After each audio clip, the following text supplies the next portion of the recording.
Hello everyone, welcome back to my YouTube channel. जैसा कि आप लोगों ने लास्ट वीडियो में देखा होगा कि हम लोग एक्सरसाइज 1.1 कंप्लीट कर चुके थे चैप्टर 9 की, क्लास 9 की चैप्टर 1 की। आज हमें स्टार्ट करनी है एक्सरसाइज 1.2। लास्ट वीडियो में मैंने आपको रैशनल एंड इरेशनल नंबर्स का टॉपिक क्लियर किया था। आई होप वो आप लोग को समझ आ गया। जो चैनल पर अभी नए आए हैं, जिन्होंने वो नहीं देखा है, वो प्लीज प्लेलिस्ट में जाकर उसे देख सकते हैं, क्योंकि अगर आपको रैशनल एंड इरेशनल नंबर का टॉपिक क्लियर होगा तो ही आप लोगों को एक्सरसाइज 1.2 का फर्स्ट क्वेश्चन समझ आएगा, या कह सकते हैं कि आगे की एक्सरसाइजेस समझ में आएंगी। तो अगर आपको रटना नहीं समझना है तो पहले प्लीज रैशनल एंड इरेशनल वाले नंबर्स को क्लियर कीजिए, क्योंकि मैथ्स रटने का नहीं समझने का सब्जेक्ट होता है। तो स्टार्ट करते हैं हम लोग एक्सरसाइज 1.2 का क्वेश्चन नंबर फर्स्ट।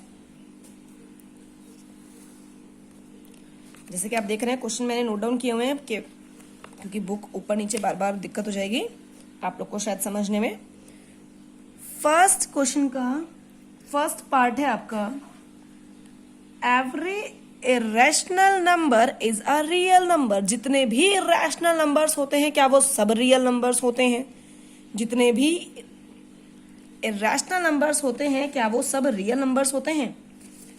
तो जैसे कि मैंने आपसे अभी कहा, लास्ट वीडियो में ये टॉपिक मैंने आपको क्लियर किया था।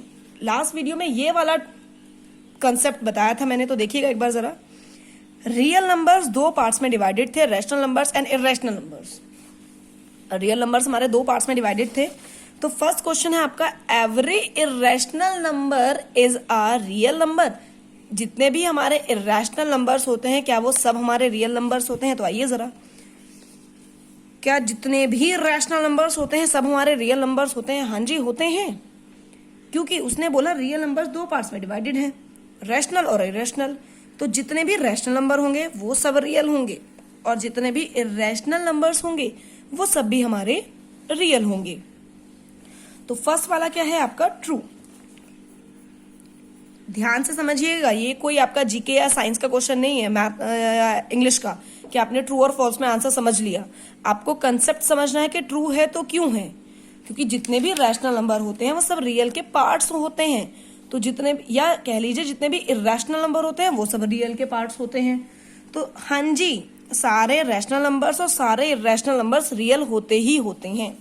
तो यहाँ पर उसने पूछा जितने भी इरेशनल हैं सब रियल हैं। हाँ जी, जितने भी इरेशनल नंबर्स हैं वो सब रियल हैं, क्योंकि इरेशनल नंबर रियल के ही तो पार्ट्स होते हैं। Now come to second part of the question number first. Every point on the number line is of the form under root M. वो कह रहे हैं नंबर लाइन पर जितने भी नंबर्स हैं, क्या वो सब अंडर रूट एम की फॉर्म के हैं? वेयर, जहां पर एम हमारा क्या है? एम हमारा है एक natural number. Natural number means 1 2 3 4 5 6, जो कि हमने फर्स्ट वीडियो में पढ़ा था चैप्टर 1 के इंट्रोडक्शन में। तो देखिएगा, हम एग्जाम्पल देते हैं, मैं आपको एग्जाम्पल देती हूँ, नंबर लाइन बनाकर ही देख लेते हैं, नंबर लाइन ड्रॉ कर लेते हैं। देखिएगा, उसने कहा जितने भी नंबर लाइन पर पॉइंट है सब अंडर रूट एम की फॉर्म में होते हैं। बेटा अगर मैं पॉजिटिव की बात करूं तो पॉजिटिव नंबर आपके हो सकते हैं। देखिए, अंडर रूट 1 की वैल्यू 1 होती है, अंडर रूट 4 की वैल्यू 2 होती है, अंडर रूट 9 की वैल्यू 3 होती है, ठीक है। लेकिन क्या यही चीज आप माइनस के लिए अप्लाई कर सकते हैं? नहीं कर सकते, क्योंकि आपने अब तक ये चीजें पढ़ी हैं। क्या आपने कभी ऐसा नंबर कोई पढ़ा है? नहीं पढ़ा। आपने अंडर रूट के अंदर नेगेटिव वाला नंबर नहीं पढ़ा होगा। ये आपका टॉपिक 11th क्लास में जाकर आएगा। सो अभी के लिए एक तरीके से आपको पता ही नहीं है ये होता क्या है। हर नंबर आपका ऐसा नहीं होता है जो और वैसे भी नेगेटिव में नंबर्स अगर जाएंगे तो वो नेचुरल तो आपके रहेंगे ही नहीं। तो उसने बोला नंबर लाइन पर हर नंबर ऐसा होता है? नहीं। पॉजिटिव साइड नंबर आपके इस तरीके से जा रहे हैं कि नेचुरल नंबर है, अंडर रूट की फॉर्म में है, तो हाँ जी ये पॉजिटिव में जा रहे हैं, अंडर रूट एम की फॉर्म में है, अंडर रूट एम की फॉर्म में है। लेकिन नेगेटिव नंबर्स में ये वाली चीज आप एप्लीकेबल नहीं कर सकते हैं। तो इसका आंसर है आपका false. Now come to third part of the question number first. Firstly तो प्लीज देखिएगा, question number third is just opposite to the question number first. First में आपसे पूछा गया था that every irrational number is a real number. Third में आपसे पूछा जाएगा every real number is an irrational number. बिल्कुल एक दूसरे के अपोजिट है। तो देखिएगा, अब आप सोच रहे होंगे फर्स्ट का आंसर ट्रू है तो ये बिल्कुल उसके अपोजिट है, तो इसका आंसर फॉल्स ही जाएगा। मैं फिर से दोबारा आपको वही चीज कहूंगी, फॉल्स जाएगा, लेकिन हमें समझना है रीजन, क्योंकि आप पढ़ रहे हैं मैथ्स। तो देखिए, आपने बोला फॉल्स जाएगा, अब क्यों जाएगा? उसने कहा जितने भी रियल नंबर्स होते हैं क्या वो सब हमारे इरेशनल होते हैं? फॉल्स, क्योंकि जितने भी रियल नंबर्स हैं उसमें तो हमारे रैशनल भी आते हैं। तो आप ये कैसे कह सकते हैं कि सब रियल नंबर्स इरेशनल ही होंगे? सिर्फ जितने भी रियल नंबर्स हैं उनमें तो आपके रैशनल नंबर्स भी आते हैं, सिर्फ ऐसा तो नहीं है कि सिर्फ इरेशनल ही आते हैं। तो ये हो गया आपका फॉल्स, क्योंकि सारे रियल नंबर्स सिर्फ इरेशनल नहीं हो सकते, रियल नंबर्स में रैशनल नंबर्स भी होते हैं। सो इसलिए है आपका ये फॉल्स। इसके एग्जाम्पल देख लेते हैं हम लोग। जैसे मान लीजिए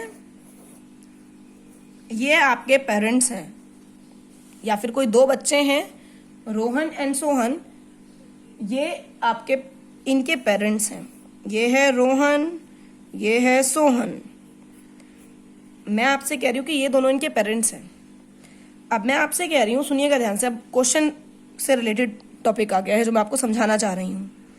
मैं आपसे कह रही हूं कि रोहन के सिर्फ और सिर्फ यही पेरेंट्स हैं। रोहन के सिर्फ और सिर्फ यही पेरेंट्स हैं। तो हाँ जी, ट्रू है, रोहन के यही पेरेंट्स होंगे। पेरेंट्स एक ही तो होते हैं, इनके अलावा थोड़ी ना कोई पेरेंट्स होंगे। बट अगर मैं आपसे इसका उल्टा कहती हूँ, अपोजिट कहती हूँ कि इन दोनों का सिर्फ और सिर्फ रोहन ही बेटा है, मैंने कहा रोहन के सिर्फ यही पेरेंट्स हैं, तो हो गया ट्रू। अब मैंने कहा इनके सिर्फ और सिर्फ रोहन ही बेटा है, तो ये आपका फॉल्स होगा, क्योंकि इनका बेटा तो आपका सोहन भी है, इनका बेटा तो आपका सोहन भी है ना, तो ये आपका फॉल्स हो गया। यही जो कंसेप्ट इसमें मैंने आपको समझाया, यही इस क्वेश्चन में कहना चाह रहा है कि सारे रियल नंबर्स इरेशनल नहीं हो सकते, लेकिन इरेशनल नंबर्स रियल हो सकते हैं। ऐसे ही अगर ये क्वेश्चन इरेशनल की जगह रैशनल में दिया होता तो सारे रियल नंबर रैशनल नहीं हो सकते, लेकिन सारे रैशनल नंबर्स आपके रियल ही होंगे। सो स्टूडेंट्स, आई होप आपको ये समझ आया होगा, कंसेप्ट क्लियर हुआ होगा। प्लीज अगर आप चैनल पे नए हैं तो लाइक एंड सब्सक्राइब कीजिए अगर आपको कंसेप्ट क्लियर होता है। So that's all for today. मिलते हैं नेक्स्ट वीडियो में नेक्स्ट क्वेश्चन के साथ। Thank you very much.